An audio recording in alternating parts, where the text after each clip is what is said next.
పామీ days. పామీ days అంటే ఏంటి? Prosperous days, affluent days లేదా డేస్ ఆఫ్ హ్యాపీనెస్ అని మీనింగ్. ఇప్పుడు ఈ క్వశ్చన్ కి ఆన్సర్ ని ఎలా కనెక్ట్ చేస్తాం అంటే, పామీ డేస్ అనే ఇడియం రేపు పొద్దున క్వశ్చన్ లో కనిపిస్తే వెంటనే మనం ఆన్సర్ చేసేటట్టు ఎలా నేర్చుకోవాలి. సీ హియర్, పామీ డేస్ అంటే ఏంటి? దాని మీనింగ్ ఏంటి? Prosperous days. ఈ వర్డ్ మీరు ఎక్కడ విన్నారు? ప్రాస్పరస్ అనేది. ప్రాస్పరస్ అనే వర్డ్ మనం చాలా సార్లు వినుంటాం. న్యూ ఇయర్ రాగానే అందరూ wish you happy new year లేదా wish you happy and prosperous new year అని అంటూ ఉంటారు. సో ప్రాస్పరస్ అంటే ఏంటి? హ్యాపీగా ప్లస్ ఎక్కువ డబ్బులు వచ్చి హ్యాపీగా సంతోషంగా ఉండు అని చెప్పడం happy and prosperous days. Okay, obvious గా మనీ ఉంటేనే హ్యాపీగా ఉంటారు కదా, అందుకని మంచిగా సంపాదించి మంచిగా ఎదుగు అని చెప్పడానికి happy and prosperous days are happy and prosperous year అని మనం విష్ చేస్తాం. సో అక్కడ మనకు ప్రాస్పరస్ అనేది తెలుస్తుంది. నెక్స్ట్ చూడండి, ఎఫ్లూయెంట్ డేస్. ఎఫ్లూయెంట్ అంటే రిచ్, వెరీ ఇంపార్టెంట్ వర్డ్.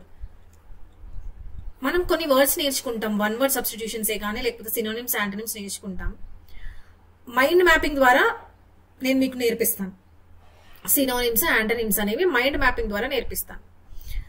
అక్కడ ఒక సెషన్ ఉంటుంది, లైక్ రిచ్, పువర్, మైసర్ అనే పదాలు మీకు నేర్పిస్తాను. అంటే రిచ్ కి సంబంధించి ఏమేం వర్డ్స్ ఉంటాయి, పువర్ కి సంబంధించి ఏం వర్డ్స్ ఉంటాయి, మైసర్ కి సంబంధించి ఏం వర్డ్స్ ఉంటాయి, ఇవన్నీ చాలా ఇంపార్టెంట్. ఈ వర్డ్స్ అని మరి నేను ఎక్కడి నుంచి తీసుకొచ్చాను అంటే, వర్డ్ పవర్ మేడ్ ఈజీ అనే బుక్ లో నుంచి తీసుకొచ్చి నేను మీకు ఎక్స్ప్లెయిన్ చేస్తాను. ప్లస్ ఒక్కొక్క వర్డ్ ని ఎలా గుర్తుపెట్టుకోవాలనేది కూడా నేను చెప్తాను. మరి ఇవన్నీ ప్రీవియస్ ఇయర్ క్వశ్చన్స్ అంటే ఆబ్వియస్లీ ప్రీవియస్ ఇయర్ క్వశ్చన్సే.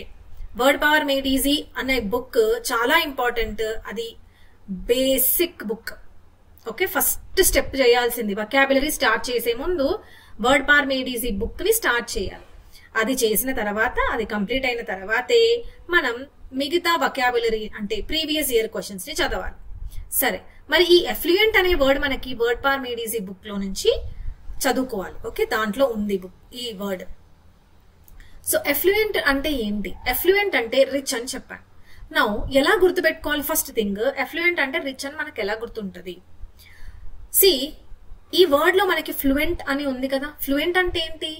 పోనీ ఫ్లూయెన్స్ అనే వర్డ్ మీరు ఎక్కడ విన్నారు? ఇంగ్లీష్ ఫ్లూయెంట్ గా మాట్లాడాలి, ఇంగ్లీష్ ఫ్లూయెన్సీ అని మనం విన్నాం కదా. ఎస్, ఆ ఫ్లూయెన్సీ. ఇంగ్లీష్ ఫ్లూయెంట్ గా మాట్లాడడం అంటే ఏంటి? కరెక్ట్ గా మాట్లాడడమా లేకపోతే ఆపకుండా మాట్లాడడం? ఆపకుండా మాట్లాడడాన్ని ఇంగ్లీష్ ఫ్లూయెన్సీ అని అంటారు. ఇంగ్లీష్ స్పీకింగ్ లో ద బిగ్గెస్ట్ ప్రాబ్లం ఏంటి అంటే ఫ్లూయెంట్ గా మాట్లాడకపోవడం.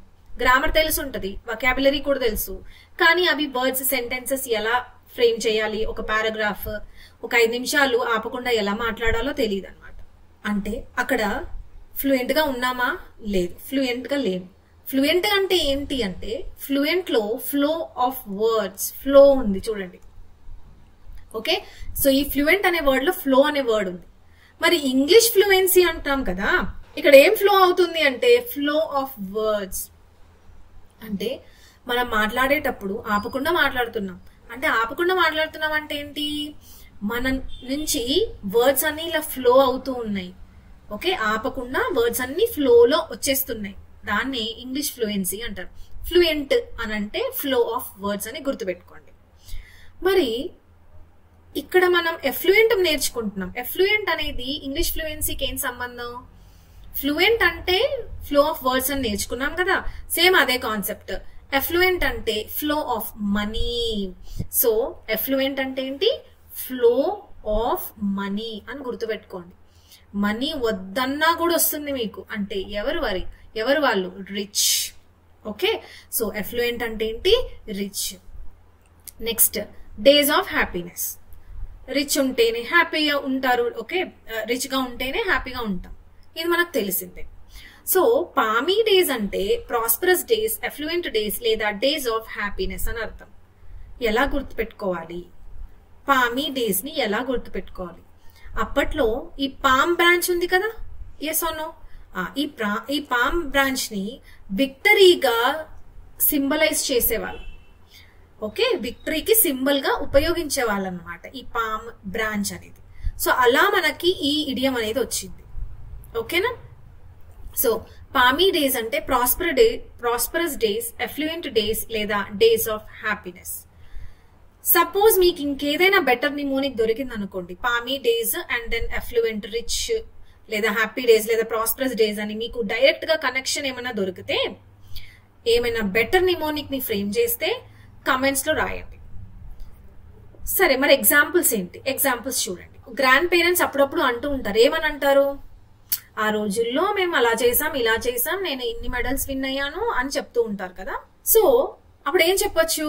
Grand pa or grand father always talks about the palmy days of his youth అని చెప్పొచ్చు. అంటే నేను యూత్ లో ఉన్నప్పుడు ఇన్ని మెడల్స్ విన్ అయ్యాను. ఓకే, సో అంటే అతని యొక్క సక్సెస్, అతని యొక్క హ్యాపీ మూమెంట్స్ ని మనకి చెప్తున్నాడు. అంటే ఆ రోజులు అతనికి చాలా ఎఫ్లూయెంట్ డేస్ లేదా ప్రాస్పరస్ డేస్ లేదా డేస్ ఆఫ్ హ్యాపీనెస్ అని చెప్పొచ్చు. ఒక కంపెనీ అప్పట్లో బాగా పర్ఫామ్ చేసింది కానీ ఇప్పుడు పర్ఫామ్ చేయట్లేదు. అప్పుడు ఏం చెప్తాము? They hope to bring back the palmy days of the company. Palmy days of the company అంటే ఏంటి? అప్పుడు బాగా పర్ఫామ్ చేసింది, మళ్ళీ అలాంటి పర్ఫార్మెన్సే ఇప్పుడు కూడా రావాలి. So we're hoping to bring back అని అంటున్నాడు. నెక్స్ట్, అలా కాకుండా మన టీమిండియా అప్పుడు ఎప్పుడో వరల్డ్ కప్ విన్ అయింది, ఇప్పుడు విన్ అవ్వట్లేదు. అప్పుడు కూడా మనం ఏం చెప్పొచ్చు? The team hasn't won the trophy since their palmy days in 1990s అని కూడా చెప్పొచ్చు. ఓకే, అంటే పాస్ట్ లో ఎప్పుడో మనం బాగా పర్ఫామ్ చేసాం, సక్సెస్ ని పొందాం, కానీ ఇప్పుడు పొందట్లేదు. సో ఆ పాత రోజులన్నీ కూడా పామీ డేస్ అవుతాయి. Okay, right.